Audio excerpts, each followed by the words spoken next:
Welcome to Growth Hack by Poppy Digital. Tips and tricks to master the algorithms from industry insiders. Now here's your host, Julian Espinoza.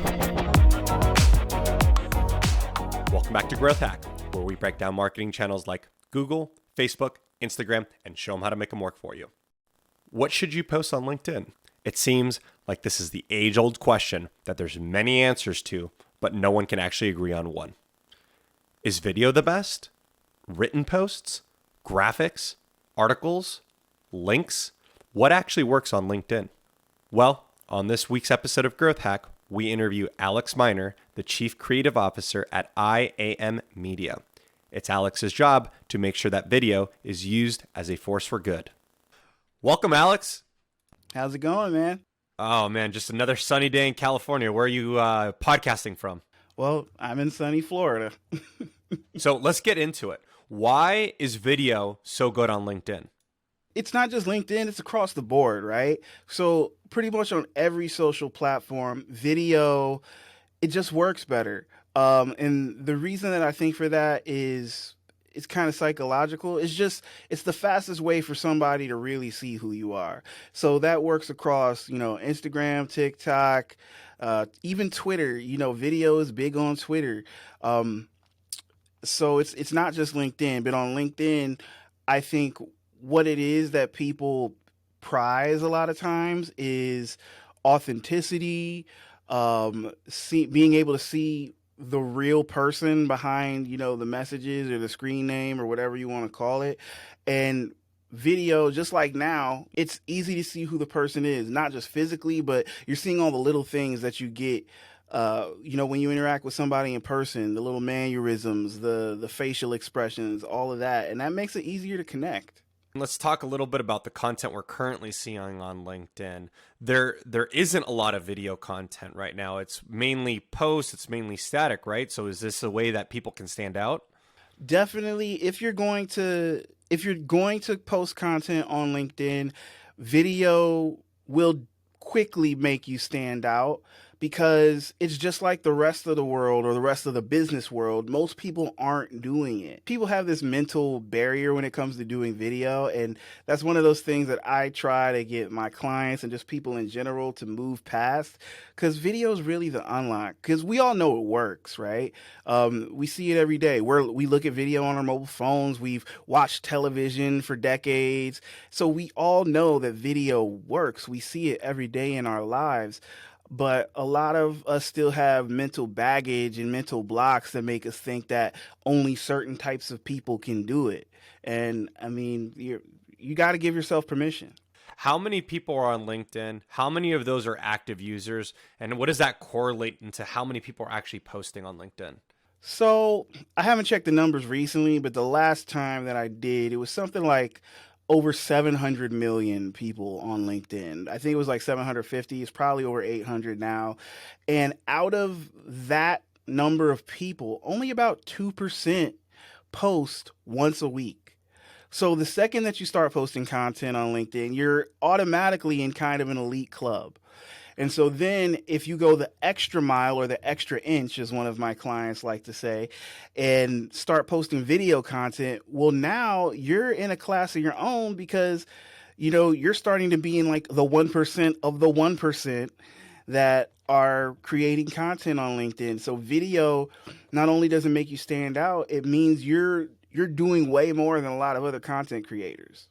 All right, so I'm convinced. Where do we begin? One of the easiest places to begin is going to be just taking out your cell phone and creating a video that says, "Hey, LinkedIn, this is me. This is my first video. I'm nervous as hell, but I really want to do this because for whatever reason that you want to do it." And those videos actually perform very well, because once again, it's that rawness, that vulnerability, because people know that doing video is not easy if it's not something you're accustomed to. And on LinkedIn, something that I think a lot of people would find surprising is that authentic realness, that vulnerability, being willing to put yourself out there. that allows you to connect with a lot of people because LinkedIn is still viewed as that business platform.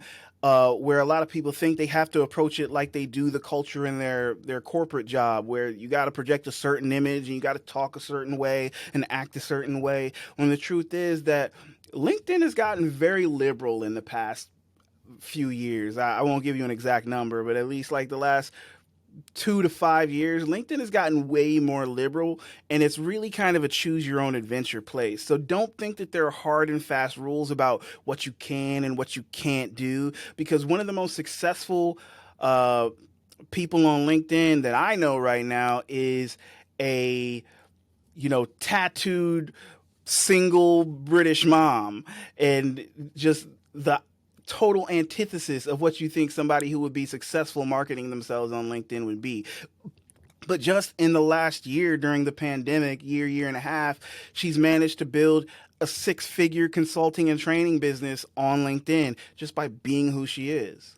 It's interesting, Alex, that you talk about this whole these guidelines that people these invisible guidelines that people end up creating. We do a workshop for LinkedIn, and we teach people how to use LinkedIn for people who don't really use it. And every time, without fail, there's someone who raises their hand and says, "Hey, I don't feel comfortable sharing that kind of information on LinkedIn." And I'm like, so don't. Great, exactly. Don't do it. That's fine. That's up to you. That's your choice. But a lot of these people are tied up with the idea that these are these guidelines, that somehow there is a law book that has been written somewhere that makes LinkedIn specifically has to be business talk. It's got to be corporate. It can't have any authenticity. It can't have any rawness. It's got to be really, really professional. But what is professional? You know what I'm saying? Like, if you're a stripper, coming to work and getting naked is professional. So professional is really just, and I'm not telling everybody to go out and be strippers, but I mean, other do it, do you? But the point I'm trying to make is that professional is totally subjective and context based. Like the lady I was talking about, her name's Leah Turner. And like I said, she's the total antithesis of what most people would think as a professional LinkedIn trainer would be, because she looks like a rocker chick. And it's fine though, because the knowledge that she has is amazing. Her personality is amazing. People love the stories that she tells. And she's built this business and these amazing relationships. And the people who want to work with her, they don't care that she's tattooed up and looks like she should be on tour or something. It's about the personality and who she is and her story and like the person, not just the image. I've heard you talk about macro, micro, and pillar content. Can you give us quick definitions on what that is and like how that plays into our LinkedIn strategy? That's something people might have heard me talk about on the social media marketing podcast with Michael Stelzner. And with macro, micro, and pillar content, it's really just about a mindset where you can more easily start figuring out how to create your content. So just to the short definitions, because you asked for them. So macro content is the kind of content that's supposed to live a long time. So for a lot of companies, this is going to be their brand videos, the commercials that go in their campaigns, advertisements, FAQ videos, things that are supposed to stick around. And those could be anywhere from 30 seconds on up, but those usually are more professionally produced pieces, something that you would want to call somebody like me in for to help you with, because there's, a certain brand aesthetic or feel that you're trying to capture, or, there's just, it's just got to be done right. Micro content is more short form content, micro, just like it says. And this is digestible things that will probably go on your social media, things that you don't plan to be around forever. I mean, it's the internet, everything lives forever, but this isn't the super important stuff. It's important because it's part of your brand strategy, but the brand's not going to live or die on one piece of this content. And a lot of your micro content can come from your pillar content. And pillar content is more long form things. So this could be lectures, webinars, it could be podcasts, things like that, where you can source smaller pieces of content from the larger pieces of content in the realm of post production. So, for instance, we're doing this podcast. It could be like whether it's 20 minutes long or an hour long or what have you. I or my team could go take that and post produce and probably grab, I don't know, at least 2 pieces of micro content from it. But more likely, if we're having an hour-long conversation and we're really digging into a subject, we could probably source between 5 and 10 videos out of this one larger video. And there are some people I know who are super brilliant at repurposing content who could get even more out of it. In terms of content itself, which one of these would you prioritize and how would you go about this? They're all important.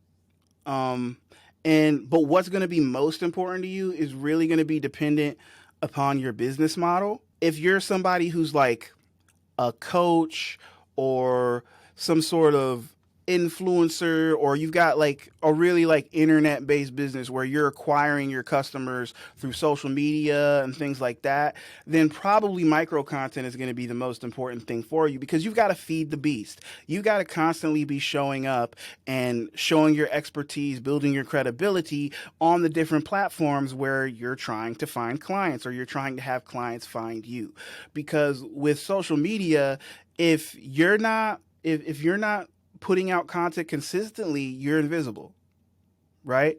And consistent is another one of those subjective things, because for some people, 3 to 5 times a day is consistent. For other people, once a week is consistent. Other people might be twice a month is consistent. It really depends on how you train your audience and what you get them to expect from you. And like I said, that a lot of times will depend on what platforms you're on, because something like Twitter or Instagram or what's the new one all the kids are on, TikTok, those are ones that kind of require more maintenance and upkeep. If you're not on those like at least a few times a week, you really are invisible. Whereas something like YouTube, you might train your audience to only expect a video once a week or once every couple of weeks or maybe even once a month. There are people who can post that little and still kill it. I mean, even LinkedIn. I know LinkedIn trainers who, just to buck the status quo, and this is one lady I'm thinking of in particular, her name's Judy Fox.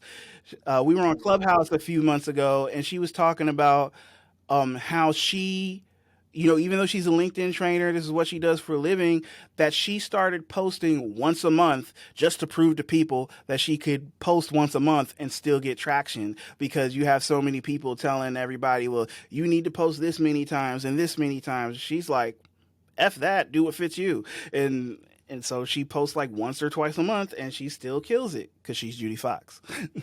So this is the next portion, and I like to spend the rest of this episode talking about this. We have businesses who are always saying to me, well, Alex, Julian, I don't know what kind of content to post. I don't know what kind of videos to make up. All right, so we're going to play this game, Alex, okay?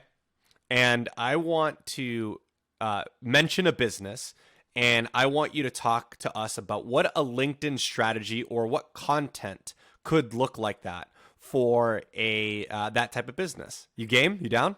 Sure. All right, here we go. So, criminal defense attorney.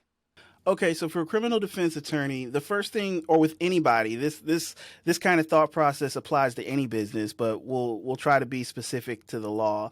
You got to think about the first easiest things are, what are you asked about the most, right? Because people at large are ignorant of the law. So the first series of videos that you could be making, or even written content, would just be posts about the most common questions that you get. Like, as an attorney, there are people who are coming to you every day, new cases, new clients, and a lot of them have the same questions. So that means there's a lot more people out there with those same questions. Talk about that stuff. Um, and those could be multiple videos, multiple articles, and you could even do those same subjects in multiple formats. So you could hit it as a written post. You could hit it as a video. And then once you've done those things, well, then you could capture stills from the video and create meme posts of the best things that you said from the videos.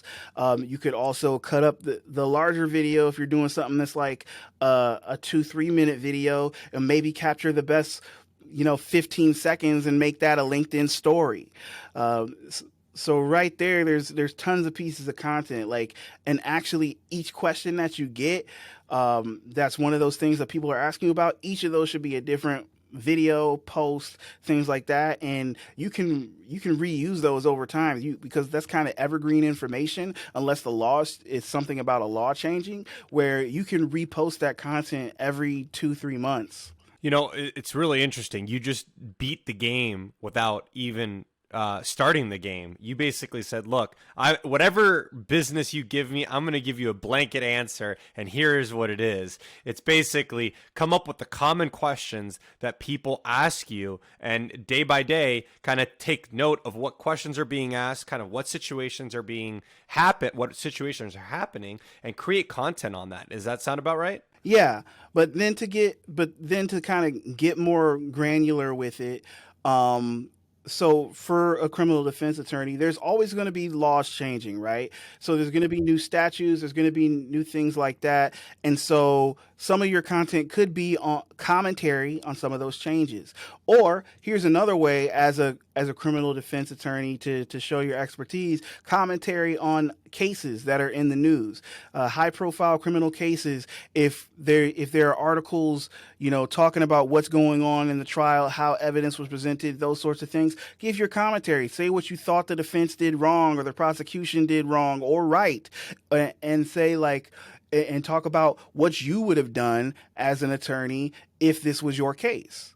That's a really good way to show your expertise and show people what you've got. Tell us, Alex, how would someone contact you, and what would someone contact you about? The easiest way to contact me there are two easy ways. It's either via LinkedIn, because up until recently, that's been the platform that I'm most active on. I had to pull back a little bit the last few months because I just got so busy with client work. But we've kind of caught up, and we've added a couple team members, and so I got to get back on my LinkedIn train because that's my jam. So through my LinkedIn profile, and then if you just go to my website, which is iammedia.com, EYEAMMEDIA, you fill out the discovery form at the bottom, and if you want to work and it looks like a good project for us, we can work. What would someone contact you about? One of the most common things we do is brand videos. Really finding a quick and compact way to kind of encapsulate the character, the essence of a business or a brand, and tell that story. Showing who they are, what they do, what makes them different, all the things that they tell you that you're supposed to do when it comes to business, and building your brand. And we managed to do that in a 2 to 3 minute video. Some of the other things we do, we've got some clients who we produce podcasts for. I have one client who has his own television show that he licenses to a cable network. We produce that. And I mean, these aren't major productions. We're not working with the Hollywood size crew now. This is it's on a smaller scale, but because of the internet and technology, you don't necessarily need the big Hollywood crew to produce that quality content. So we help our clients with that. We help people with micro content for their social media platforms.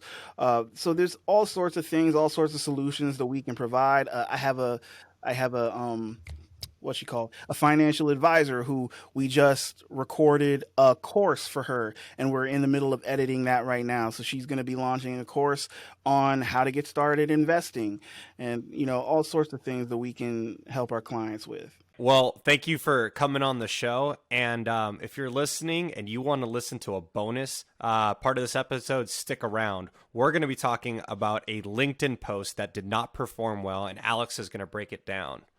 All right, so Alex, take a look at this LinkedIn post. This is a LinkedIn post that was posted about 2 weeks ago, and it did not perform well. If you're listening on the podcast and you don't know what it looks like, I'll put a link in the show notes so you can see it. Basically, it's a video of me and a speaker talking about audiences when it comes to podcasting and podcast marketing. And we go into this idea of knowing who your audience should be. And I make this little nice elaborate post talking about like thinking I knew what the Facebook algorithm was about. I tagged all the right people, throwing an emoji in there, and my video has a top bar call to action. It's got subtitles in it. So it's got like all these right ingredients to what would make a good video. Talk to us. I only got 9 likes. It only had about 109 views, and that's one of my more worst performing pieces of content. So Alex, break it down for us. Why did this post not work? Okay, well, there's a couple of mechanical things right off the bat that I see that might be impacting this post. So the first thing is that your video is a 16:9 aspect ratio, a widescreen aspect ratio. And so for me, that doesn't take up enough real estate on the page. Almost half, maybe a little bit more than half of LinkedIn users are using the platform on a mobile device, right? And so 16:9 video doesn't take up as much as your screen as a square video does, or a tall video does when you're on your cell phone. So that's the first thing.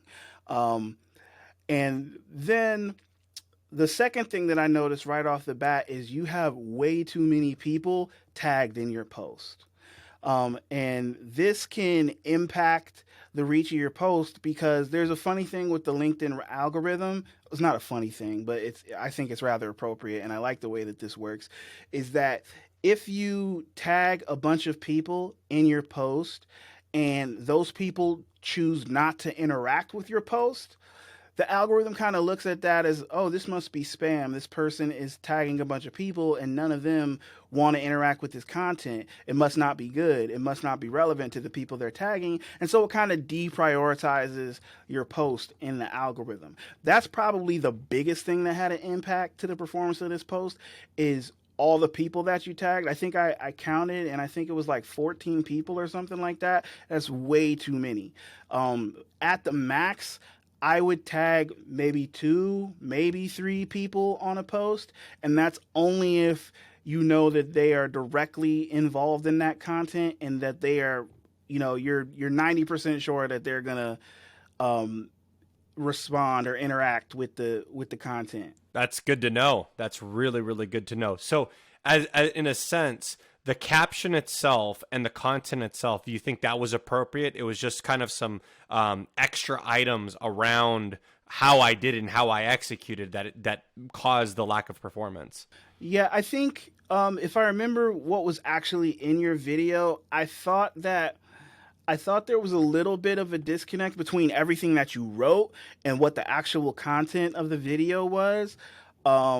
Because I read the post first and then I watched the video, and I was kind of like, I don't know that what you wrote and what's in the video goes together perfectly. I saw where you were going, but I might have chosen a different piece of the interview. I haven't seen the whole interview, but if that's what you wanted to write, I might have chosen something that a little more closely reflected what you were writing, because you kind of went in the writing part. You kind of went in on it, got in deep.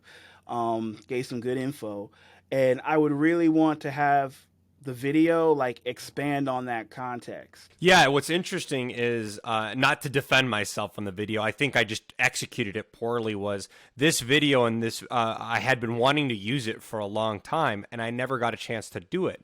Finally, I had a time on literally an airplane, and I was on a flight, and I was writing, I saw that this piece of content that I hadn't used, and I'm like, oh, let me go see how I can use it. I go and listen to it, and it was something I recorded about 7 months ago. Well, the strategy we're using now, 7 months later, has completely changed. So the idea was to highlight that things can change just in 7 months, your strategy. And it was trying to highlight the idea that you need to always be pivoting. And so maybe what I could have done is actually made a video just speaking about that, not talking about the old strategy. Because that's what I have here. I have a video that talks about this old strategy, and in the caption, I talk about the new strategy. So what I think what you're saying is I should have, if I wanted to write that caption, right, leave the caption the way it is, and then do a video that complements that instead of having the video be the old thing. This video basically at this point would have just been not usable because it's old information that I'm not talking about anymore. Yeah, that makes sense to me. All right. Well, thanks guys for listening to this bonus part of this episode. We appreciate it. We appreciate you, Alex, for coming on the show. Thank you so much, and we look forward to backing you soon. All right, man. Thank you for having me. I appreciate it.